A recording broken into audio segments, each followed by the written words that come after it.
I'm doing some video recording for the National NMRA convention, and I got to meet Cliff through that. I thought the topics that he did his clinics on was really interesting. So I thought we'd bring him on here, get to know a little bit about who he is, what he's up to, and how he kind of got into to modeling and stuff. So, Cliff, I don't know if you want to just start off with, you know, who you are a little bit. When and how did you get into model railroading, and like what scale do you model in? My name's Clifton Linton. I live in Alameda, California. It's a lovely island community off the coast of Oakland in the Bay Area. I have been fascinated by trains my entire life, and I think my first foray into the model world was with the Tyco HO scale model railroad, probably in 1968, just begging the heck out of my parents to get that for me. Was with HO for a long time. I grew up in the Chicago area, and then the folks moved to the suburbs of DC. When I was living in the suburbs of Chicago, the Chicago Northwestern went through the hometown. It was a commuter town, and my dad took the train to and from work every day. And it was really cool to see the double-decker commuter trains go through town. And we lived, you couldn't see them from the house, but you could definitely hear them from our house. I grew up with commuter trains. But yet that's not what we're here to talk about. No, it's not what we're here to talk about. And my current modeling interest is Chicago oriented, but there's practically no commuter train traffic on it because I'm interested in the B&O CT. So I'm doing that in N scale in the California equivalent of a basement, which is otherwise known as a garage. Yep. So we don't, the cars are all stored outside. But nice. I have no snow to shovel or anything like that. For my career, I have been a business and commodities reporter and covered petroleum for the bulk of my career, following petroleum prices. And that's what led me into what were, these clinics. I worked on the floors of the Chicago Board of Trade and the Chicago Mercantile Exchange. I'm familiar with agricultural, livestock, currencies, butter, random length lumber. These are all commodities that they trade on the floors. I think the contract spec for the random length lumber contract at one point was a boxcar full of lumber. When I think of commodities, I think of trading places where they were talking about the orange futures and like all that kind of stuff. Like that's what I think of. Like, can you just explain to people a little bit like what is commodities and what it is as a journalist that you're kind of tracking and reporting on? So the basics of commodities are this. The short version. We're model railroaders here. We don't need the. I mean, the basics of commodities are, these are all the things that we use in our daily life. And so let's go back to, the example of trading places, which actually represented it in some ways very well. And basically what it is you're not investing in a company. You're not even investing in a commodity per se. You're either buying the commodity. If you're speculating, you're hoping that if you're buying it, that the price is going to go up, and then you're going to sell out in the future and collect a premium, or you're going to sell it and hope that the price is going to go down in the future, and you're going to sell that out. Jason and I were talking a little bit earlier, and he was saying, like, what petroleum products are you talking about? Is it just all petroleum, or is there specific petroleum products that you're... And we can stick more with what you're getting into modeling right now as well. Sure. The rail was the first, was one of the first transport modes used to carry petroleum products in bulk, whether it was crude oil, gasoline, actually not gasoline, but crude oil and kerosene. Because when they first found oil in Pennsylvania, I mean, the interest was in kerosene, which was being used as a light or a heat fuel. And as you went through the refining process, crude oil is basically, you kind of get a stew. There's like this, it has all kinds of different stuff in it. So it's got diesel, jet fuel, normal butane, propane, It's got asphalt. It's got heavy oils that are used to for stationary boilers or for power plants at one point, and ships. All of that has to be separated out, and you do that at the refinery. And over time, as the refineries grew, they started to figure out how to pull out all of these special products.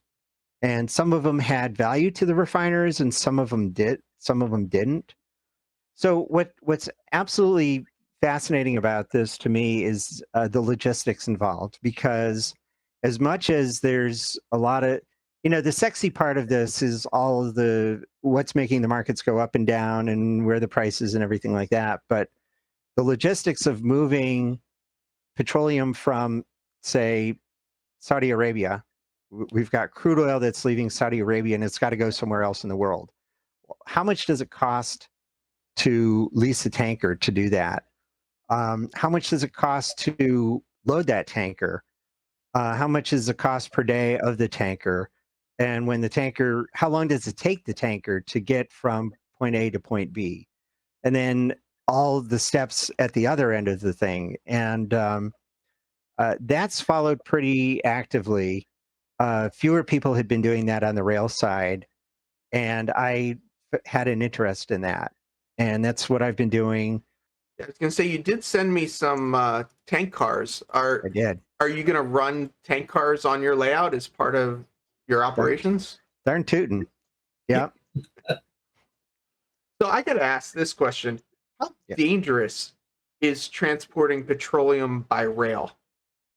It is probably one of the most hazardous products that the prototype railroads are dealing with on an everyday basis. Um, it's very, very difficult for them to. They charge a premium rate to move some of this stuff, and if they could, they'd want to get out of the business because of the hazard. You get an ethanol train to blow up in your neighborhood, it can make national news or international news. And they don't like that kind of publicity, but they have common carrier status, which means that they have to do it. It is, you've got all kinds of different concerns with that since it is under pressure. If it just vents, is it a product that holds to the ground, or does it rise up? Or does it rise as it vents? I took total advantage of my current position to go tour some of these facilities, and I got a chance to visit the Oxable.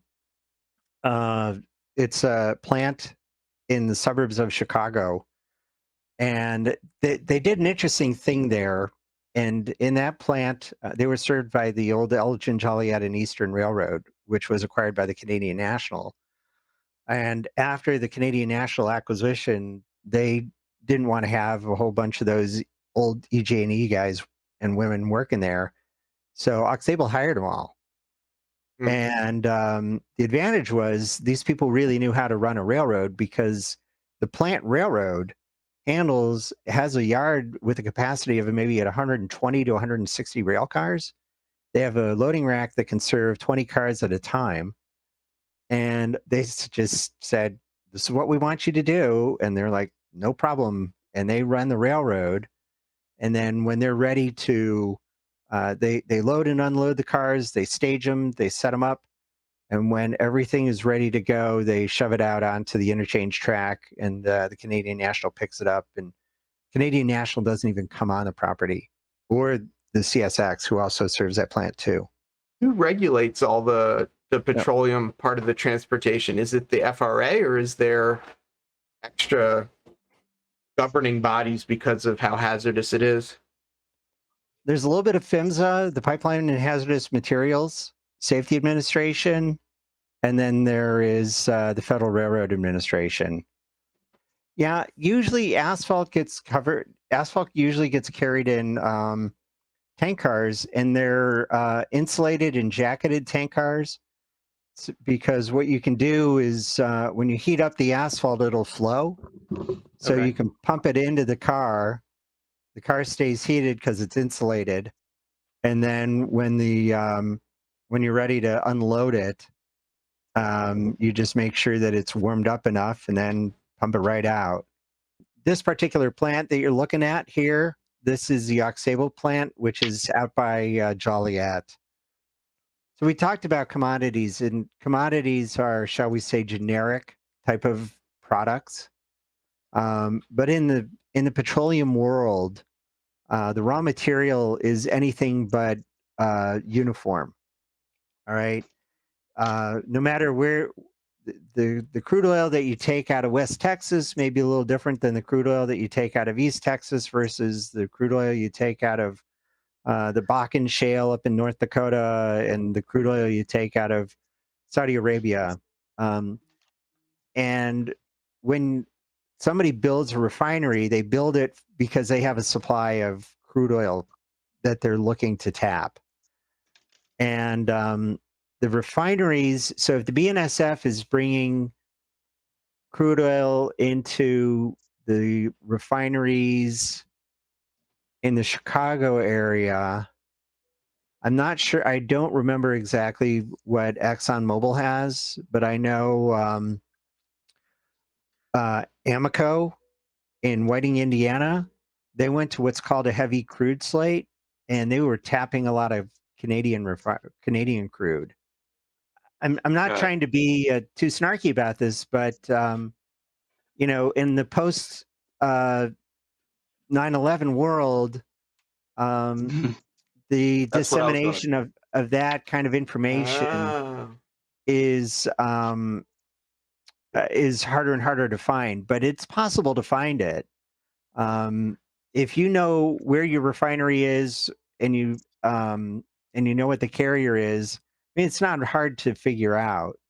And a lot of this has right. been discussed. But I truly, if I would be more than willing to help you, and if you wanted to collaborate, we could probably do a little project, which would we could bring back to a forum like this and kind of discuss what was involved in researching all of this, so you could figure this all out, and anybody could figure out the process. So what are we looking at here in this picture? This is a loading thing. This is a loading rack. This is at the Oxable natural gas liquids fractionation plant. There is a massive natural gas pipeline coming down from Western Canada that ends in Chicago, and this pipeline carries natural gas that has been unprocessed in it. So it arrives down here in a town called Morris, Illinois, outside of Joliet, and it at one point was the largest natural gas processing plant in the world. And what it does is it splits off all the stuff that you can't ship to your retail customer or even your industrial customer who wants to run a power plant or heat water or turn on your stove. And that stuff goes down the natural gas pipe. You get all this stuff like propane and ethane and butane, which I talk about in one of the clinics, and natural gasoline. The ethane, coincidentally, in this case, there's a vacant lot between Oxable and the Equistar uh, ethylene plant, which makes plastics. It makes the first building block for plastic resins. So the other end of that would be either a pipeline carrying ethylene, or it goes yet another step to create polyethylene, which is loaded into covered hopper cars that then is shipped off to some plastics manufacturer somewhere. At this rack, they're loading propane or butane that's going to go off to, in some cases, they're interestingly enough supplying propane to Mexico via ferry boat, of all things. Benghazi Junction, Carl Broad's asking if every state has a refinery. Pretty close. There's 141 refineries in the U.S. Here's another one of the pictures you just sent me. Well, yeah, those are two of the processing units at that plant. That's they're taking ethane out of the natural gas stream. is there a way to identify them? Like if I wanted to model like XYZ or whatever, how do I know what tank cars to get for my layout based on, what I want to model? So you have to know what is the. So in this photo, this is the yard at Oxable, and everything that they handle there is liquefied petroleum gas. So to get it to be a liquid, it has to be pressurized. So it needs to go into a stronger tank car, and these are more heavy-duty tank car rail cars than a general service car, which handles product that remains a liquid at atmospheric pressure and ambient temperatures. Propane, butane, for instance, boils off at 34 degrees Fahrenheit, and isobutane boils off at 11 degrees Fahrenheit. But it's much easier to move these things as liquids. I think I sent you some pictures of some HO scale tank cars. Yeah. Yeah, let's grab some of those, and I'll point out some of the differences between the tank cars. Okay. Let me bring up. Well, and not just that, but you can always look at the chemical placard, and look at the UN number or the American DOT number to see exactly what chemical is being carried in that tank car on the prototypes. Absolutely. That's a good point. And the ones we were just looking at, I don't know if you noticed, but they had 1075. And 1075 is the number for LPG. I don't have that one open anymore. But not to worry, we'll get back to it. Okay. So pressure tank cars, typical volume size of them is about 30,000 gallons. And you'll notice on that particular tank car, the roof walks are particularly are prominent. There's usually larger manways. I'm not exactly sure why this happens to be a particular feature of these cars, but it is kind of unique to the fact of this car. It carries a car designation class of a DOT 112. So that tells you, so it is a car specifically designed to maintain higher pressures. Where do you see the DOT number on it? Is it one of these like little numbers? It'd probably be in the lower right corner. I'm not sure the stencil is there. Oh, is it the little sort of triangle hazard placard down here? Well, that should say 1075 in it, but right above it should be the stencil, which shows you the last time that the tank was actually tested, the elements that were tested, and when the test has to be performed again. DOT something J349W maybe? It's DOT 112J 340W. There you go. That's what mine says. There we go. So you got a pressure car. Yep. This one's ammonia, though. That's ammonia? Okay, absolutely. So probably has a slightly higher pressure rating. Okay, so that, Heath, is a picture of an ethanol tank car. And it definitely has an easy to read stencil on the right side of it. So that's a DOT 111. And it's got bottom unloading valves on it. And that, yeah, you can see that little spreadsheet 111A something. Yep. It's the 111A, and that little spreadsheet thing shows on it what had to be tested when it was tested, and the results when it has to be tested again. Interestingly enough, the pressure cars, the butane and propane cars, are top loaded and top unloaded. They don't unload. They don't use them. They're not gravity unloaded. And part of that has to do with the fact that you need to maintain pressure. So you don't just hook up a single hose. You've got another hose connected to it that is kind of pushing. Kind of ejecting pressure. Yeah. In terms of talking about tank car safety, this is the 111 and the 112 had gone for a long time without any particular significant development changes. But as we started to move a lot more petroleum by rail in this century, and this is largely an outgrowth of the Clean Air Act of the 1990s, which created demand for ethanol, and also created much more of a demand for moving butane. And then we had crude by rail that came out of this whole shale revolution. Well, guess what? This also demonstrated, these cars don't jump off the tracks by themselves. And I kind of hate to throw spears and arrows at the railroads, but I mean, the honest truth was there was operational issues on the railroads that were responsible too. I think when you decide that you're going to model the 21st century, you're modeling things a little bit differently than they would have been in the loose car switching era. Things move in larger quantities. Railroads and their customers are very sensitive to the amount of time it takes, say, to load or unload a car.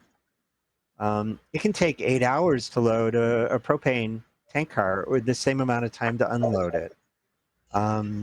Making sure that it's spotted correctly. Do you have the correct prototype car for what you're looking to model? The cars are starting to catch up, but nobody has the latest version of the car that is now being manufactured, the 117J, which is used for general service. Athearn, both in N scale and HO scale, put out a bunch of ethanol tank cars from the earlier part of this century, and they're pretty good. I mean, they're very good cars, but they wouldn't be the ones that anybody who's shipping ethanol would be buying today. We met through recording some of your clinics. You want to talk a little bit more about the clinics that you're giving upcoming? And just so people know, we're talking about the NMRA 2021 National Convention that's starting on June 6th. It's 5 days long. Cliff is one of the presenters that will be a part of it. So I'm doing 2 clinics. The first one is really straight petroleum. It's butane by rail. And butane is one of those natural gas liquids.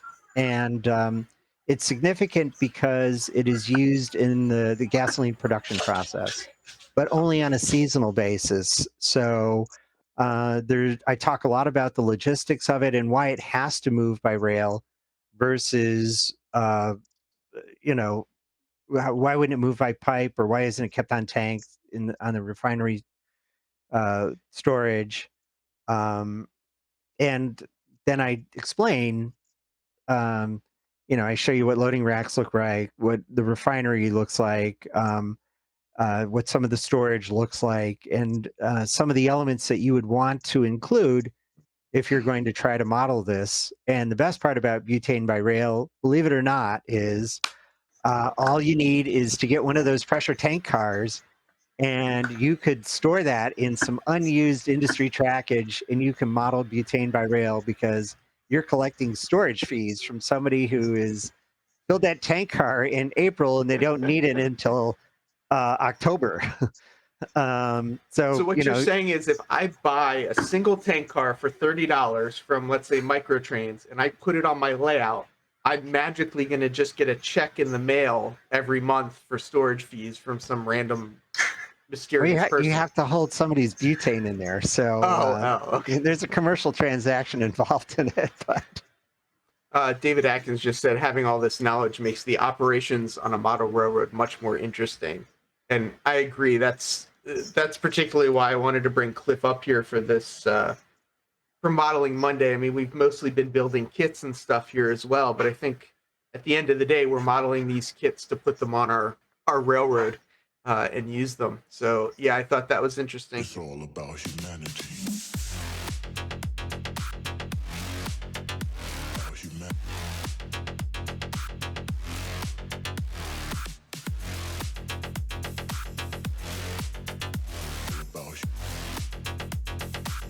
It's all about humanity.